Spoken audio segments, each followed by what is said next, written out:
예수 그리스도의 계시. 요한계시록 1장 1절. 예수 그리스도의 계시라. 이는 하나님이 그에게 주사 반드시 속히 일어날 일들을 그 종들에게 보이시려고 그의 천사를 그 종 요한에게 보내어 알게 하신 것이라. 1절을 보면 예수 그리스도의 계시라 하고 시작을 합니다. 계시라는 것은 가려져 있는 것을 드러내는 것을 계시라고 합니다. 우리가 성경을 계시라고 하는 것은 이해할 수 없고 추측할 수도 없는 하늘나라와 하나님의 비밀이 하나님의 백성들에게 드러난 책이 성경이기에 성경을 계시라고 하는 것입니다. 기록된 바 하나님이 자기를 사랑하는 자들을 위하여 예비하신 모든 것은 눈으로 보지 못하고 귀로도 듣지 못하고 사람의 마음으로도 생각지 못하였다 바 같으니라. 오직 하나님이 성령으로 이것을 우리에게 보이셨으니 성령은 모든 것 곧 하나님의 깊은 것이라도 통달하시느니라. 고린도전서 2장 9절에서 10절. 이렇게 보지도 못하고 듣지도 못하고 생각지도 못할 하늘의 일을 성령을 통해서 우리에게 밝히 보여 주시는 것을 계시라고 하는 것입니다. 인간에게 주어진 하나님의 특별 계시는 유일하게 성경밖에 없음을 우리는 알아야 합니다. 계시인 성경은 하나님과 그분의 아들 예수 그리스도 그리고 그분의 하신 일에 관해서만 기록되어 있는 책입니다. 우리는 성경을 통하여 하나님이 누구이신지 조금이나마 알 수 있게 되는 것입니다. 그리고 그렇게 크신 하나님께서 이렇게 추악한 죄인들을 위해 아들을 보내셔서 어떠한 일을 하셨는지도 알게 됩니다. 우리는 그것을 복음이라고 부르고 계시라고도 부르며 그 일은 오직 성경 말씀을 통해서만 우리에게 알려집니다. 그래서 성경은 창세기부터 요한계시록까지 계속해서 예수 그리스도를 힌트하고 예수 그리스도를 묘사하고 예수 그리스도만을 설명하고 있는 것입니다. 가인과 아벨과 셋의 이야기를 통해 우리는 하나님의 백성, 즉 하나님 자손의 계보는 무죄한 자의 흘린 피로 이어진다는 예수 그리스도의 이야기를 읽을 수 있는 것입니다. 셋의 이름의 뜻은 가인이 죽인 아벨 대신에 하나님께서 주신 자입니다. 노아 이방주 이야기를 통해 우리는 새롭게 회복될 모든 피조물과 하나님의 택하신 백성, 남은 자들을 감싸 안으신 예수께서 저주의 비를 맞으시고 그 안에 들어있는 자들이 살아나는 예수 그리스도를 보는 것입니다. 아브라함을 통해서 한 사람이 복의 근원이 되어 그 아래로 줄줄이 하나님의 백성이 올라오게 되는 예수 그리스도를 힌트하고 자기를 죽일 나무를 지고 모리아 산을 올라가는 이삭을 통해서 자신이 매달릴 나무를 짊어지고 골고다로 올라가시는 예수님을 볼 수 있으며 죽어야 할 자가 준비되어진 어린 양이 대신 죽음으로 살아나게 되는 예수 그리스도의 십자가를 보는 것입니다. 야복강가의 야곱을 통해서 하나님은 예수 그리스도의 십자가를 다시 한번 설명해 주십니다. 하나님과 결어서라도 어떻게 해서든 이기적인 축복만을 받기 원하는 불가능한 인간의 하나님은 가차없이 옛사람을 죽여버리고 새 사람으로 태어나게 만드는 방법으로 하나님의 백성들을 구원하시겠다는 십자가를 보여주시는 것입니다. 환도뼈가 부러졌다는 것은 히브리 사람들에게 있어서는 전 존재가 무너진 것을 의미했습니다. 야곱의 환도뼈가 부러졌습니다. 야곱은 죽었고 다시 살아 이스라엘, 승리라는 이름을 받습니다. 환도뼈가 부러졌으면 진 것인데 왜 승리라는 이름을 주십니까? 죽으셨다가 다시 사셔서 위대한 승리를 이룩하신 예수께서 우리에게 선물하실 그 승리를 보여주신 것입니다. 사기꾼 야곱이 하나님의 복을 받을 수 있는 유일한 길은 그의 옛 이름이 죽고 새 이름으로 태어나야만 가능한데 그것을 예수께서 야곱을 품으시고 대신하여 이루어 주실 것임을 야곱의 야복강 사건은 기록하고 있는 것입니다. 그리고 요셉을 통해서 무죄한 자가 고통을 받음으로 어떤 백성 전체가 구원을 받는 예수를 보여주십니다. 이스라엘의 출애굽을 통해서 예수 그리스도의 십자가가 어떤 것이며 그로 말미암아 건져진 하나님의 백성들이 어떻게 새 하늘과 새 땅에 들어가게 되는지를 보여주십니다. 유월절의 어린 양들이 죽고 그 피가 임방과 문설주에 발려진 집만 살아납니다. 그들은 홍해를 건너게 됩니다. 그리고 광야 40년의 삶을 살게 됩니다. 만나와 생수와 놋뱀 사건을 경험합니다.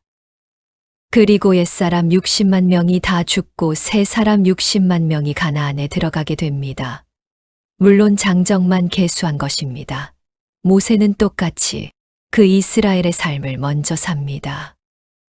당시 애굽에서는 히브리 사내아이는 모두 죽여버리라는 바로의 엄명이 있던 때였습니다. 모세는 살아납니다. 그리고 홍해를 건너듯 물에서 건져집니다. 미디안 광야에서 40년을 보냅니다. 자기가 누구인지를 알게 되는 시기입니다. 그리고 시내 산에 올라 하나님을 만납니다. 모세가 시내 산에서 십계명 돌판을 받아서 내려오는데 아래에서는 금송아지를 만들고 이가 우리를 애굽에서 이끌어낸 여호와라 하고 우상을 섬깁니다. 모세는 십계명 돌판을 그들에게 던져서 깨버립니다. 그 십계명 돌판은 하나님이 준비하시고 하나님께서 직접 쓰신 하늘의 거룩을 상징하는 것입니다. 그 거룩은 죄와 함께 할 수 없습니다. 그래서 그 죄를 심판하시는 것입니다. 그리고는 올라가서 이제 모세가 준비한 돌판에 하나님이 쓰시는 하늘의 것과 땅의 것이 합쳐진 계명이 내려와 이스라엘을 끌고 갑니다.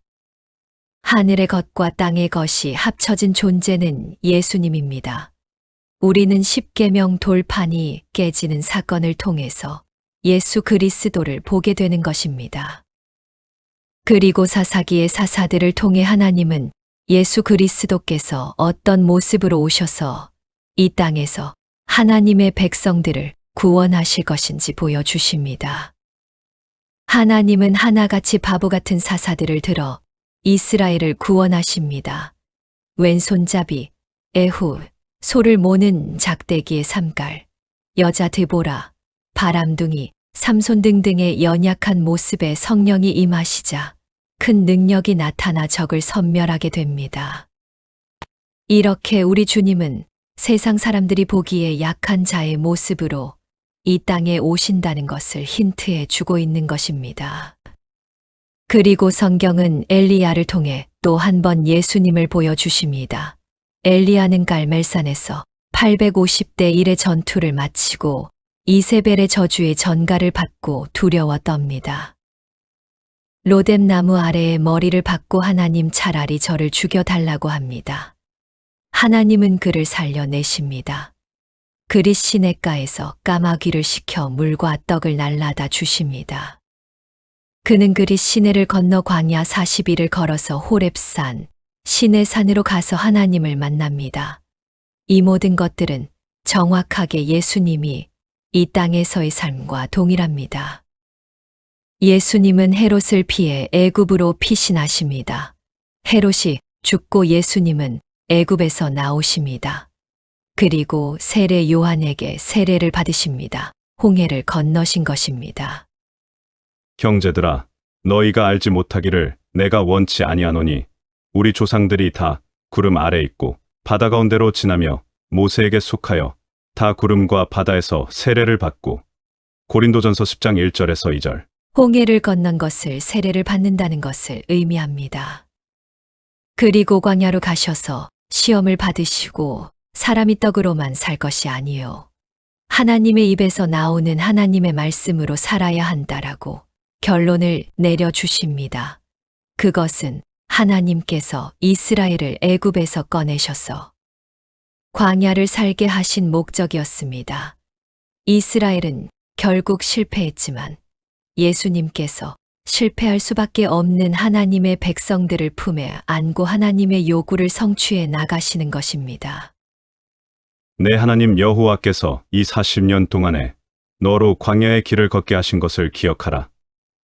이는 너를 낮추시며 너를 시험하사 내 마음이 어떠한지 그 명령을 지키는지 아니 지키는지 알려 하심이라. 너를 낮추시며 너로 줄이게 하시며 또 너도 알지 못하며 내 열조도 알지 못하던 만나를 내게 먹이신 것은 사람이 떡으로만 사는 것이 아니오 여호와의 입에서 나오는 모든 말씀으로 사는 줄을 너로 알게 하려 하심이니라.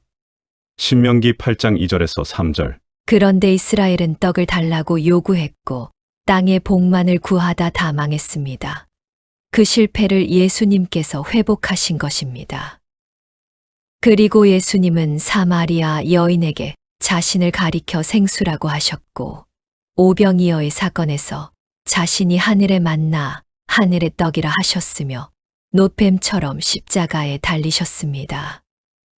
그리고는 영광스러운 부활을 하셔서 참 가나안 하나님 보좌 우편으로 복귀를 하셨습니다. 바로 그 내용이 성경에 기록된 계시의 내용입니다. 1절에 예수 그리스도의 계시라는 말은 구약 전체에 걸쳐서 예언되고 계시된 메시아가 바로 예수님이란 것을 공포하고 시작하는 것입니다. 1절에 예수 그리스도의 계시는 소유격입니다. 그러니까 예수 그리스도에 관한 예수 그리스도께서 주시는 계시라는 뜻이 됩니다. 그러므로 요한계시록은 바로 그 복음이 적혀 있는 책이라는 말입니다. 하나님께서 구약 전체를 통해서 그림자로 계시해 놓으신 예수 그리스도께서 이 땅에 직접 오셨습니다. 그리고 구약에서 계시된 대로 그 삶을 살아내셨습니다.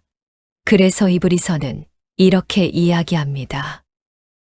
옛적의 선지자들로 여러 부분과 여러 모양으로 우리 조상들에게 말씀하신 하나님이 이 모든 날 마지막에 아들로 우리에게 말씀하셨으니 이 아들을 만유의 후사로 세우시고 또 저로 말미암아 모든 세계를 지으셨느니라.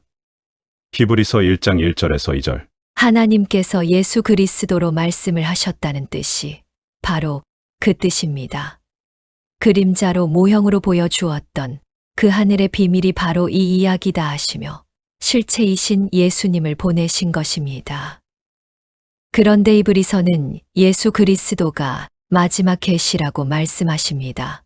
마지막에 아들로 우리에게 말씀하셨다는 9절의 마지막은 무엇의 끝이라는 뜻입니다.